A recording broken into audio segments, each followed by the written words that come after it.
কড়াইতে আমি তেল গরম করে এলাচ ফোড়ন দিয়েছি, পাশে দিয়ে দিয়েছি নুন হলুদ।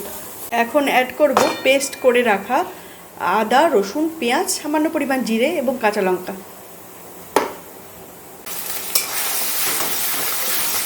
কষিয়ে নেব।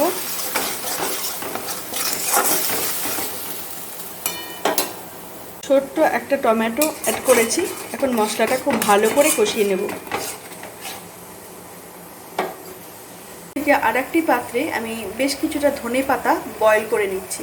বয়েল করে নেওয়া ধনেপাতা একটি মিক্সিং বলে দিয়ে আমি পেস্ট করে নিয়েছি। তবে পেস্ট করার সময় ধনেপাতা ঠান্ডা করে তারপর পেস্ট করে নিতে হবে। ধনেপাতা সেদ্ধ হওয়ার জলটাও আলাদা করে নিয়েছি। দেখতেই পাচ্ছেন মশলা ভালো মতো করে কষানো হয়ে গেছে। এখন করলাম ভেজে রাখা ডিম, সেদ্ধ করে ভেজে রাখা ডিম একসাথে খুব ভালো করে মিশিয়ে নেব।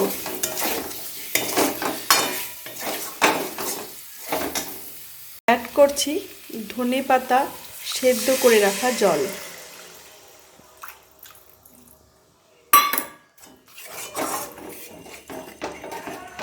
খুব ভালো করে মিশিয়ে নেব আর খুন্তি দিয়ে ডিমগুলো একটু চিড়ে চিড়ে দেব।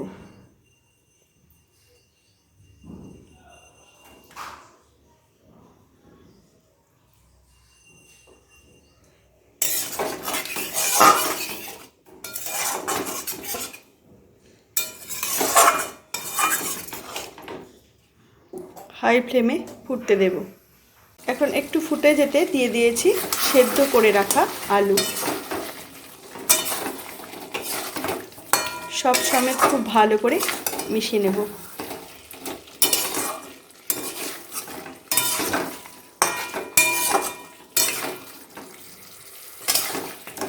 একটু হাই ফ্লেমে কষিয়ে নেব। হাই ফ্লেমে বেশ কিছুক্ষণ কষিয়ে নিয়েছি। কষানো কিন্তু অলমোস্ট কমপ্লিট।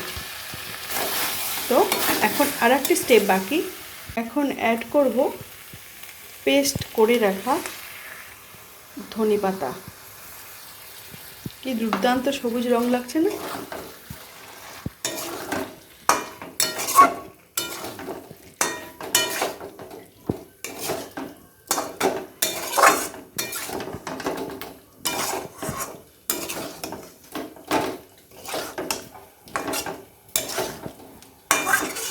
একটুখানি কষিয়ে নেব। ভালো মতো করে কষিয়ে নিয়েছি, আর কিন্তু আমি কষাবো না। এখন গ্যাসের ফ্লেম বন্ধ করে দিলাম। আজকের দুর্দান্ত স্বাদের ডিমের রেসিপি সম্পূর্ণ তৈরি হয়ে গেছে। ভাত বা রুটি যাই হোক না কেন দারুণ লাগবে।